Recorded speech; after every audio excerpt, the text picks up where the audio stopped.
Welcome to the Rudick Report. Today is Friday, February 17th, 2023. I want to discuss the soaring credit card balances in the United States. The latest quarterly report on household debt and credit from the Fed showed that U.S. household debt reached a record high of $16.9 trillion, up $394 billion from last quarter's report. This is a clear indicator that the economic crisis in the United States is much more profound than their statistics show or that the White House is willing to talk about. With inflation soaring and the prices of food, gasoline, home heating and gas oil, and just about everything else, it is putting enormous pressure on households trying to keep their heads above water.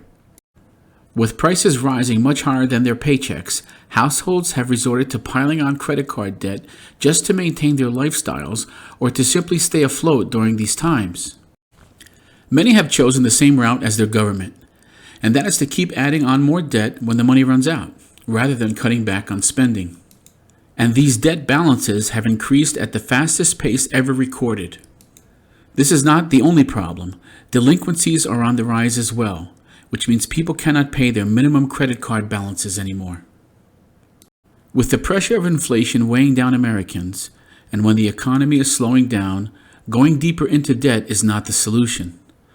Unlike the government, households just can't print more money or tax neighbors to get themselves out of debt. So going deeper into debt is a recipe for economic slavery. It is highly unlikely that these credit card balances will ever be paid. The New York Fed has reported that 18.3 million Americans were behind on their credit card payments. So what is the alternative for people? With 2/3 of the country living paycheck to paycheck, some have no choice but to tack on debt to pay for basic necessities. But in truth, this will only make the future a more dismal economic state. For example, as reported by the Los Angeles Times, one homeowner in California was shocked when he received a natural gas bill for $907.13. The bill was nearly 8 times higher than it was the same time last year. SoCal Gas said the average bill in January for its 21.8 million customers was about $300, more than twice the average of January 2022, and homeowners with pools or many rooms to heat have reported being charged north of $2,000. PG&E has projected that bills in Central and Northern California will be 32% higher this winter. Unfortunately, food price increases are showing no signs of slowing down or even returning to their previous prices. And what is Wall Street Journal's solution? They are telling people to eat less food.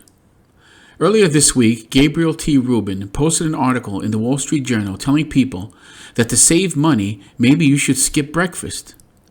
I mean, this is an absolute unbelievable slap in the face to Americans working their butts off, trying to provide for themselves and their families, and this clown writes an article telling people to skip meals. I mean, it's just another insensitive comment from the wealthy who have no clue what it's like for the common man to struggle through these kind of economic times. Unfortunately, the news surrounding the economy is not good, but there are steps you can take to reduce your overall food costs. Here are some basic ideas. Maybe you can sign up and pay with a grocery rewards card. It might provide some savings from time to time, and let's be honest, every little bit helps. You can clip coupons, join a wholesale club and buy in bulk if you can.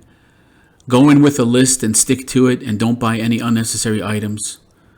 Maybe buy items that are on sale. Avoid prepackaged foods or processed foods at all costs. Compare prices between stores, and if it makes sense and the distance is not too far, then go with the lower priced item. Buy generic brands or bring your own bags to the grocery store as well. This will save a couple of pennies here and there.